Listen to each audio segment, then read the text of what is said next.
It's a beautiful Monday. Thank God it's Monday. TGIM. Right? You know, most people, they hate Mondays. I hear people bitching about it all the time. It's all over Facebook. God damn, it's Monday. Oh my God, it's only hump day. Oh, finally it's Friday. Ah, damn it, tomorrow's Monday.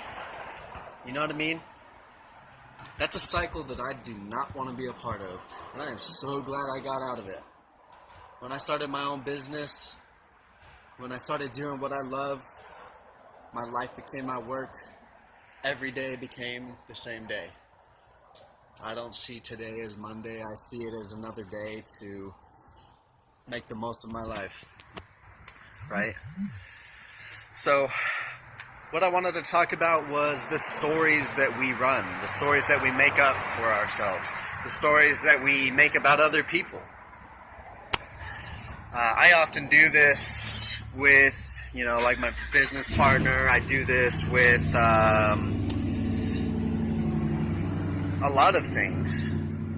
It especially happens first thing in the morning, and I assume that it happens a lot for a lot of people in the same time frame. You wake up, you think about what's going on in your life, and you start running a story. You start perpetuating a life that hasn't actually happened yet. It doesn't exist. Like for example, this guy's revving his Dodge Cummins. Diesel, get your Cummins.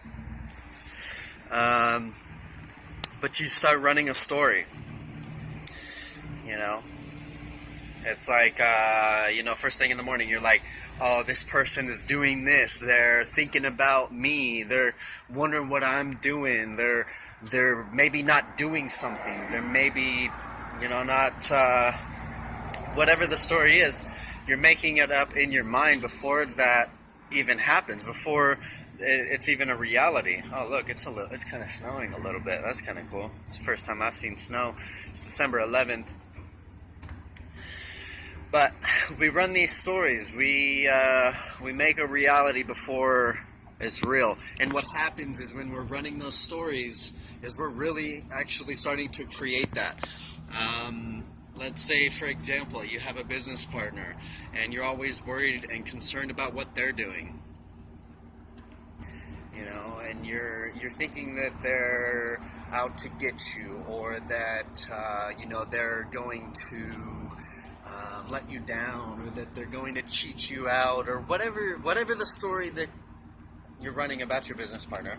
You will end up sabotaging yourself. You will go to work, be in a shitty mood, and say something or act like a bitch or whatever it is, and eventually you'll sabotage the relationship, you'll sabotage the business, and you'll create the reality that you're making up in your mind. I know because I've experienced this. I have a business partner. He's an amazing guy. And I have my own things to fix, and that's why I'm talking to you about this, the stories that we make up. I don't do this nearly as much. I used to, every morning, I would make up a story. I'd say, he's whatever the story is, and then I'd come to work, and then I'd be pissed off, and we'd get in a fight, and I'd leave, and it's just not healthy. It's not healthy for me, it's not healthy for him, and it's not healthy for the business. But, through the journey that I've been on, I've figured out a lot about myself. I've learned how to meditate and bring peace to my body and mind. I study all the time, and so, Abraham Hicks talks a lot about finding things that you can be grateful for in that person. If you're running that story, and that's the point of this. I wanna come to the conclusion that you can change the story. You can stop running those programs, because those are programs, right? So you can change the program, and the way you change the program is in that moment when you're focused on what you don't want or what you think is happening, the story, is to take a moment and create a new story. And you do that by finding things that you can be grateful for in that person. My business partner, his name's Gary Gilgan, an amazing guy. That dude will change your life. He's changed my life significantly. I've made more money because of him. I've changed my outlook on life. I understand myself. I have a purpose. I'm helping other people because of Gary. Gary Gilgan. Look him up right after this video. But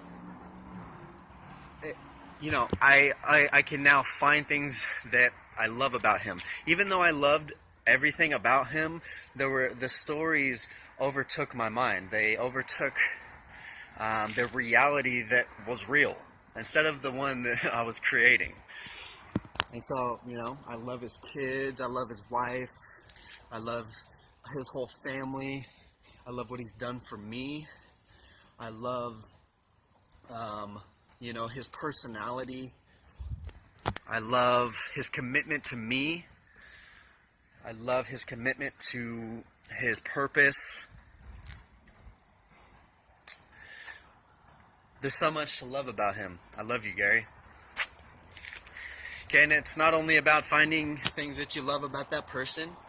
It's finding things that you love about the whole story. I love my business. I love the opportunity that it brings me. The opportunity that I get to create financial freedom for myself and my family. Change the program. Rewrite the story. We are creators. We are the creators of our reality. That's a badass Jeep, right? We are the creators of our reality. So that means we take full responsibility, we don't play the victim, and we create the reality that we want. The way we create a new reality is by thinking different thoughts, by creating a new story, by changing the program. So try focusing on what you love about every situation. There's always something to be grateful for. There's always something to recognize. And when you can do that, and when you can become aware of those things and do that over and over and over again, life will change dramatically. You won't run those stories anymore. And you will be in perfect harmony with everything that you want. So create the reality that you want by thinking new thoughts, feeling new emotions, and taking new actions. Okay? You're a creator, I'm a creator. Let's create an amazing story for ourselves. Let's create an amazing story for everyone else. Thanks for tuning in, and I can't wait to see you on the next video. Peace out.